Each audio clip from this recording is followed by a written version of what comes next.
and welcome to another episode of Going All In, Get the Edge You Need to Succeed. I'm Dr. Erin McKinley, and today we have another awesome spotlight session with Michelle MacKenzie from the University of St. Joseph Dietetic Internship based in West Hartford, Connecticut. All right, welcome to the podcast, Michelle. To get us started, give us a little background introduction to you, your journey to RD, and how you landed in your position with St. Joseph.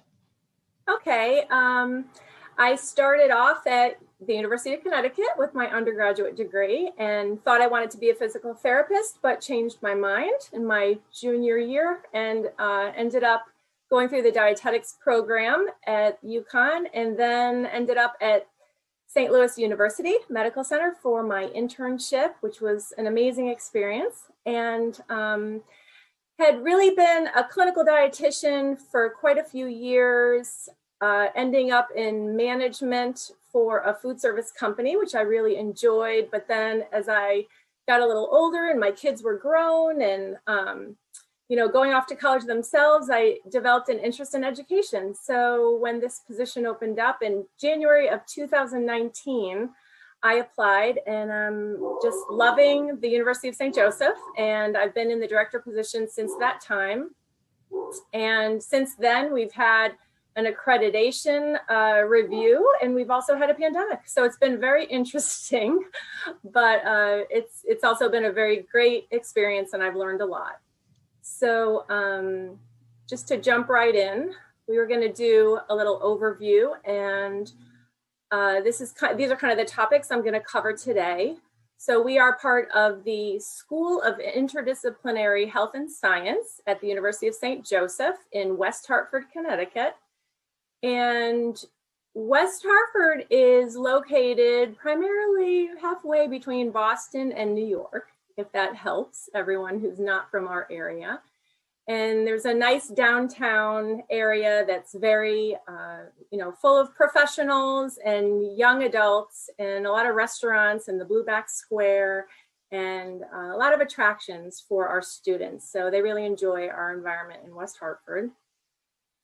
I'm going to go over the admission to the dietetic internship with some information on rotation and class day schedules, and then tell you a little bit about our MSDI combined program with also a sports concentration, which is new this year, and then a little bit about our research that we do during our internship.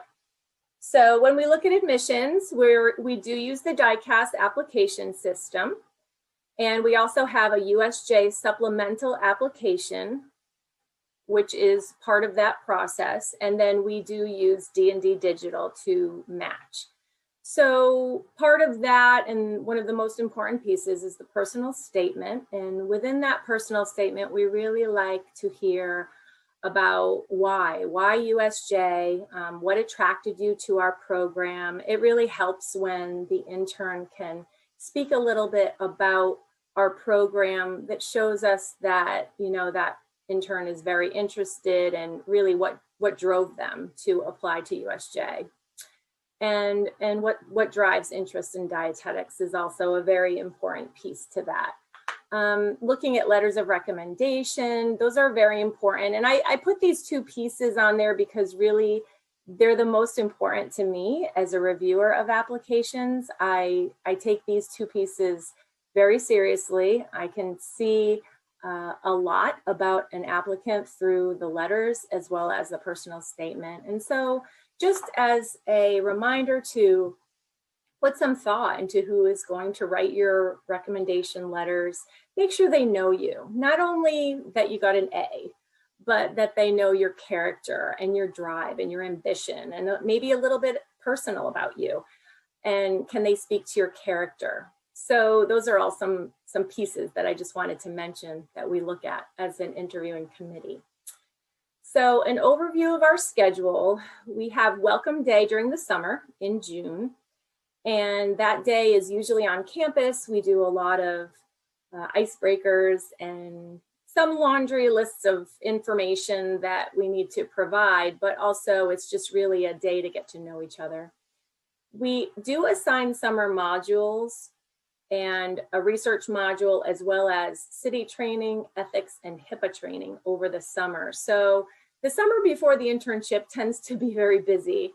And I'll go into that a little bit more because especially for our combined students that are doing the master's concurrently, they will start with our classes the summer before the internship begins. Fall orientation is 1 week before the semester begins, and that usually falls in late August. And that's a full week of classes. Again, they're usually on campus. They have not been this year due to the pandemic. Following that, we have 15 weeks of long-term care and clinical experiences.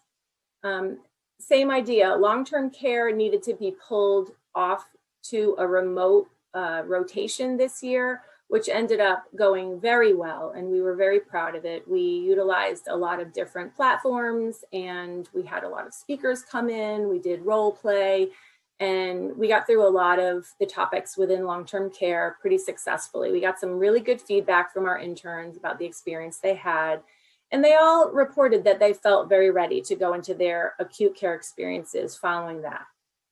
And we were fortunate enough to have those placements secured, and they did fulfill their clinical this year.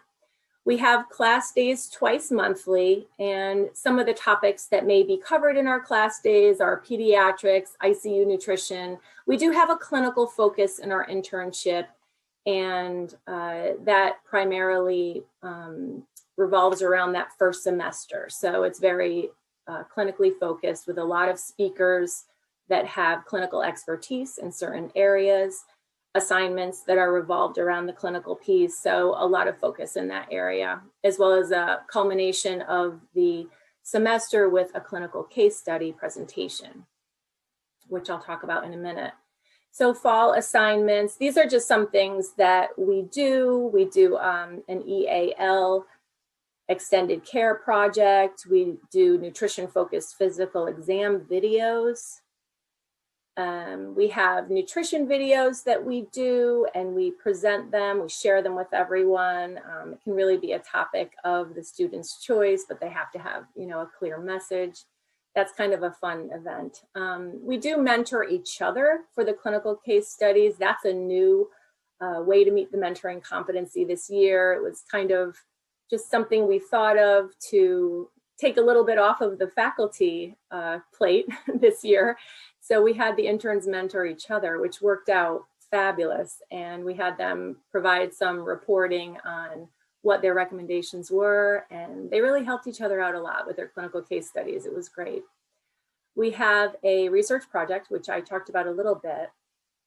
And the research project is something that kind of, it happens throughout both semesters. It's a lot of work. Interns work on primarily getting their research question set with their lit review and their IRB application done in the fall. The IRB application takes a lot of edits. So it's, we actually just had all of them finish, and, we're right at the start of our next semester. So it takes a lot of work, but the survey, it's primarily survey research is what we've seen the interns be interested in. So that's kind of what we're doing right now. We're doing some survey research with some interesting topics we're studying. And then at the end of the year, they present a poster at the Connecticut Academy meeting, which again, this year probably will not be in person. So they'll be doing something virtual that they present. So a little different this year. The clinical case studies are presented to over 80 preceptors virtually, and we do provide continuing education credit through the Connecticut Academy. And so preceptors are very appreciative of that. They like to be able to watch the recordings at their leisure so that they can get their credits, but also see what we're doing in the internship, because they like to stay on top of those things.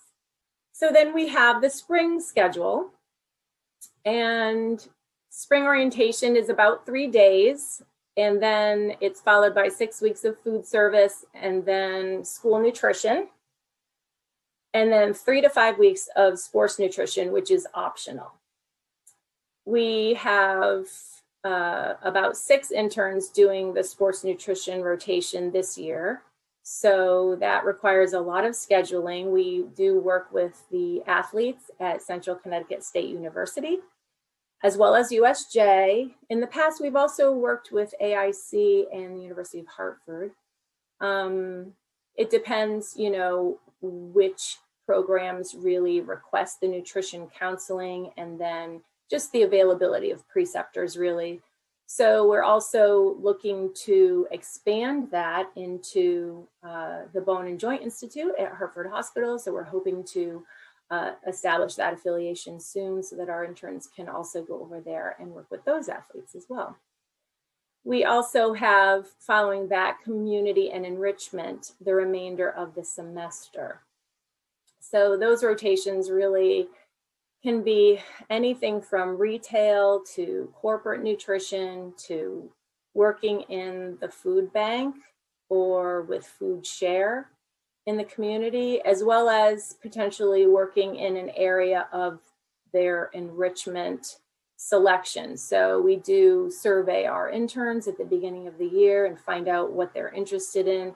Usually they're very forthcoming with telling us what their interests are, and many of them are very helpful in finding their enrichment rotations, because oftentimes it will be a specialty revolving around where they were in the fall. So we'll put them back with that specific preceptor in the spring for an enrichment rotation. So just something that's a little bit more focused. So in that sense, they really appreciate that because they get to tailor their learning a little bit. We have the Connecticut Academy meeting for their poster presentations. We go every year to the Connecticut Academy meeting. And then we also have class days, again, twice monthly. We have interprofessional education with pharmacy students. We also have IPE with nursing. And then we have a focus on career development, PDP, community, and food service in the spring. So some of the assignments here that go along with the spring are a theme day meal that they do for food service. They do HACCP assignments, quality control, personnel project, and literacy. A lot of these are really specific to meeting certain competencies that they may need to document those competencies a little bit better than what they'll experience in their rotations, because it's not always obvious, that they're going to meet certain competencies within their rotations. We need to ensure that.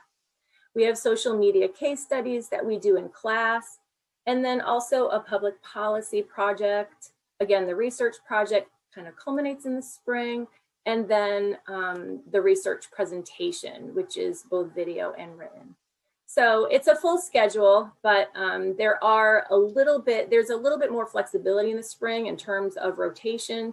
So the interns are able to get it all done.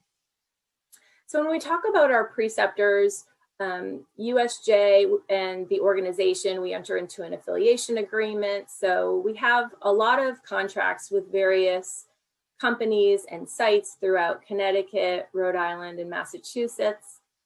The preceptors are sent a letter of agreement to precept the student, and then we create a mutually agreeable schedule with the preceptor and the student. So we really focus on flexibility with our interns. They've been really great. They're agreeable to, follow the preceptor's schedule depending on how it kind of comes about. If they need to work a weekend, if they need to work an evening, they're usually pretty flexible about that. And it doesn't happen often, but sometimes it does. So the documentation of hours and competencies is all entered into Blackboard by the student and then reviewed throughout the year by their adjunct instructor. And we've been very fortunate to have 3 adjunct instructors. They are remote, so they check in with their student periodically. They go visit them at their sites. This year, of course, the visits have been virtual, but normally they are in person. They come to class days, they teach, they do grading, and they really keep track of their individual students in terms of, have they met their competencies? Are they getting in the hours they need? And, are they meeting the expectations of the internship? And of course, I do that as well for all of the interns, but the adjunct instructors really are a helpful faculty member that they really communicate well with the interns on a one-on-one basis. So the intern also submits all the evaluations to Blackboard, and I review them after the internship rotation, and we discuss any issues. If there is an issue where the intern isn't able to complete a competency, or they just didn't have a very successful rotation, we'll kind of go back and have a meeting with the preceptor and decide on a plan to get the intern up to speed. And that doesn't happen often, but it has happened. So we have an overview of the combined MSDI program next, which I just wanted to touch upon because with the new requirement of the master's degree in January of 2024, we will see more students looking for the combined program, I believe, the combined master's program. And this program is directed by Dr. Melissa Brown. And so these slides were developed by her, and I'm just going to go through them. So the history of the program is that, as I said, we are moving toward the master's degree requirement. So to meet that requirement, since the summer of 2018, the Nutrition and Public Health Department at USJ has offered the combined program that merges the fully online master's in nutrition with our accredited 2-semester dietetic internship. So earning the dietetic internship does not require that you enroll in any graduate courses. An intern will earn verification in May as long as all aspects for the internship are successfully fulfilled. So the master's degree is an option once you are accepted into the DI. So it's open to all USJ dietetic interns. So they apply for and they're matched to the USJ DI via DICAS. And then once matched, they need to tell us quite soon, unfortunately, if they will be participating in the master's program, because it starts very soon after that acceptance. The classes do start in May. So these interns are in class pretty much most of the summer up until the start of the internship. They're completing their research methods course and their independent studies. So they're busy. So a total of 30 credits are required to earn the MS in nutrition at USJ, and 9 credits can be applied from the dietetic internship. So we have actually many students that do prefer to complete the internship first and then do the master's program after that. So they do transfer the 9 credits. And we've had a good retention with our interns in terms of, keeping them on board and getting them master's prepared following the internship. So that leaves a total of 21 credits required in graduate coursework. And then I'm not going to go through all of that, but those are the classes that are required. And then down here, this is a new addition. So we do have the sports nutrition emphasis on the master's degree as of last year. And so if you are getting your MS in nutrition, I think we have 2 this year that are completing the sports concentration. It requires an additional practicum course, which can be met by completing at least 3 weeks of the sports nutrition elective rotation. So going back, our interns have an option to complete between 3 to 5 weeks of the sports rotation. Some of them don't do any of it, but 5 weeks is the maximum. So, or they can complete the Nutrition 608 practical applications in sports nutrition through the graduate school. So those are the options there. And then we also have the certificate in sports nutrition, which is available. And that's done by completing the Nutrition 591 or 610 plus the Nutrition 604 class with the practicum. So it's a little different, but these are all new programs at USJ, and I thought I should mention them today. So this kind of goes through here what the course sequence is for the combined MSDI. And, so the summer session 1 will be 2 grad courses. And then summer session 2 is the research methods. So this kind of, all goes into the fall session, which is pretty much just the internship. Very few students take any classes during the fall session clinical. But the spring session, we do have the internship, of course, Nutrition 551 is called the internship. They're both called 9, for 9 credits. And then the one grad course is required, which is the independent project, which happens for all interns, to clarify, throughout the year. It's just that it's identified as a master's level course for the ones that are in the combined program. So they have to do a little bit of a different presentation. It's a little bit more involved. They have to, do a little bit more of a in-person presentation to the faculty. So it's just a little bit of different how they kind of come out of their research project. And then summer session, following the internship, they have to take their remaining electives. Then they're done, which is really nice. So this is kind of a review of some of the costs of the combined MSDI for 21-22. And then financial aid is available for our students with a minimum of 6 credits enrolled each semester. So since they have 9 credits each semester, they are eligible for financial aid.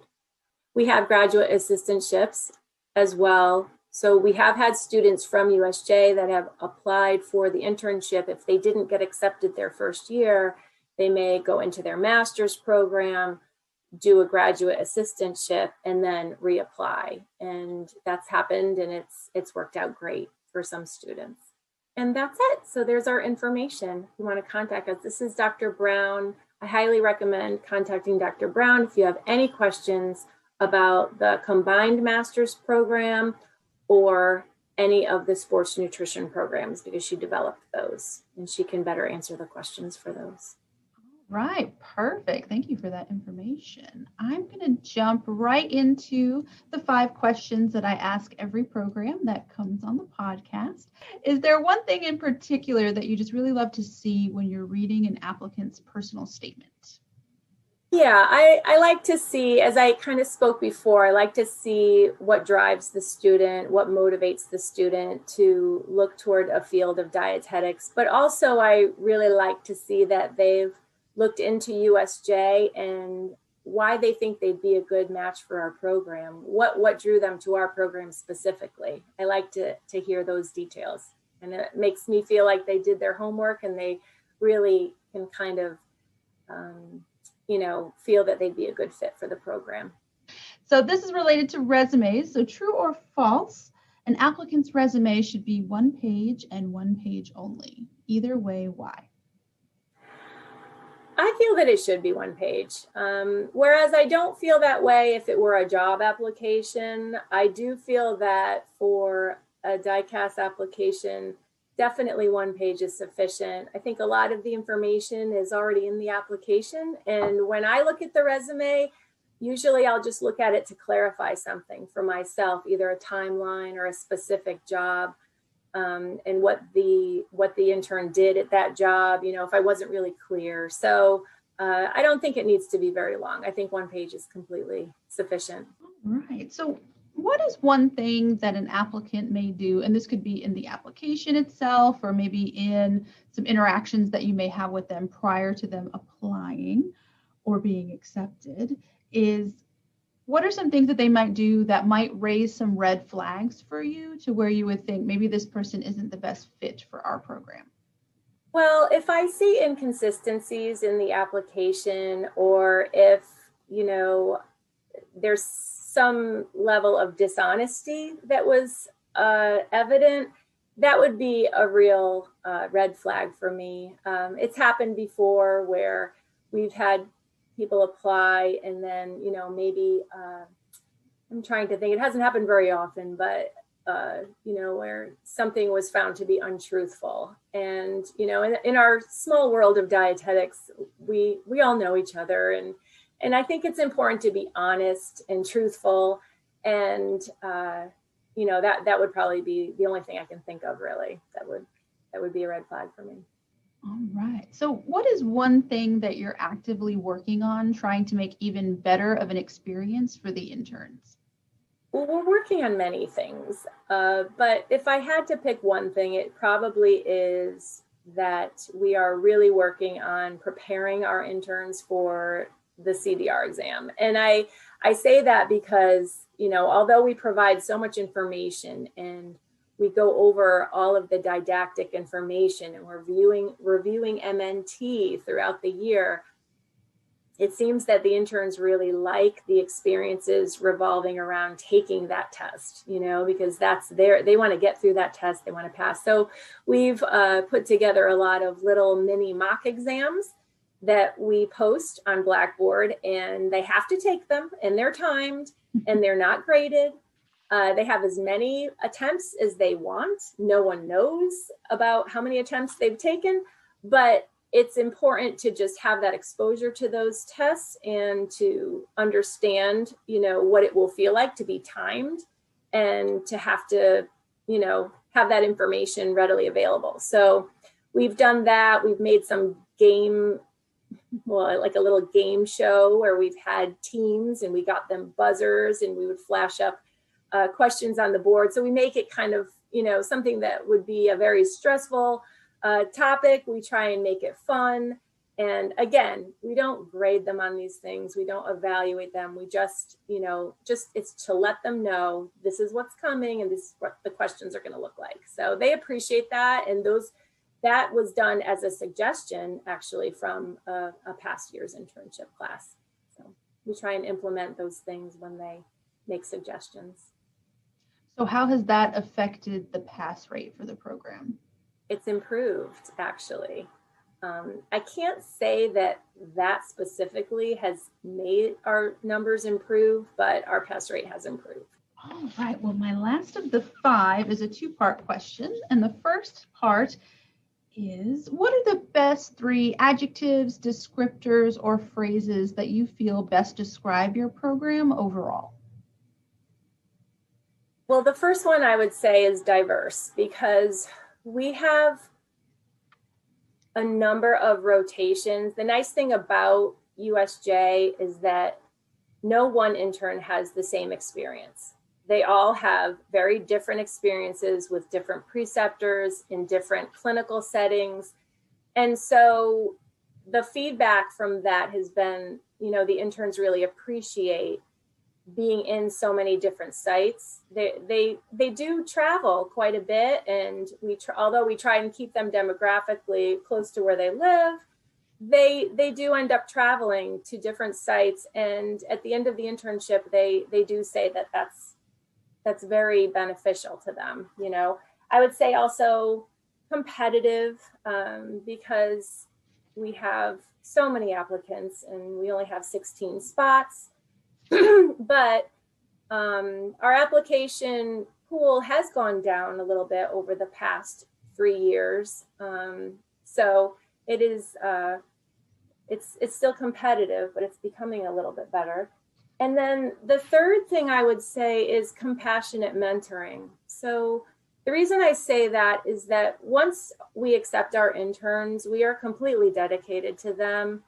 And we really have a great supportive faculty. We have our 3 adjunct instructors that really take their interns under their wings and guide them throughout the year. They're their right-hand person. And then we have 2 faculty PhDs that just really guide the research projects and help me as well, along with just educating the students and keeping them on target with what they need to do to complete their competencies within the time frame that they need to do it. So those are the 3 things I would probably use. All right. And the second half is very similar. 3 adjectives, descriptors, or phrases to describe your ideal applicant for this program. So the first one I would say is empowered. And the reason I chose that is because we always want to make we want to have students that can make decisions about their own learning experiences. And so we empower our students to kind of guide us through the internship as well as we guide them. So they have a say in, how they want to learn. They have a say in what kind of rotations they want to have, and how they're going to complete those things. The second one I would say is professional. We like professional students in terms of communication, in terms of presentation, being prompt. That's very important. And the last one is just organized and accountable to their actions. So is there a minimum GPA that you require of applicants? We look at a 3.0, but I do have to say that we're trying to look at the student not so much in a ranking system. I mean, we have to rank them because we have so many applicants, but after we rank them, we really do look at them in a more holistic approach, because if we didn't, we may miss a really great opportunity with a great student, so we try and look at the whole student. If they don't have great grades, for example, and then they speak to it in their personal statement and they tell us, well, this is what happened. This is my life, and I want to be a dietitian because of this, this, and this, and I want to come to USJ. And, if we can see that, and, we may make an exception, I guess is what I'm trying to say. It's not really carved in stone as much as it was in years past. Are there any GRE requirements because of the we don't require the GRE. Nope. All right. And do you find that you have classes of interns that are pretty geographically diverse, or do you find that they're mostly from like the New England, the northern states? I think they're pretty diverse. I would say most, though, of our interns are local, but of the ones that come, we have a student, we have students from Arizona. Last year we had Texas, Maine. I would say mostly the Northeast, but we have had students from, I had one last year from Hawaii. We had a student from California the year before. So although we have most from the area, we have, there have been some others trickled in, and it's always nice to have that, that diversity.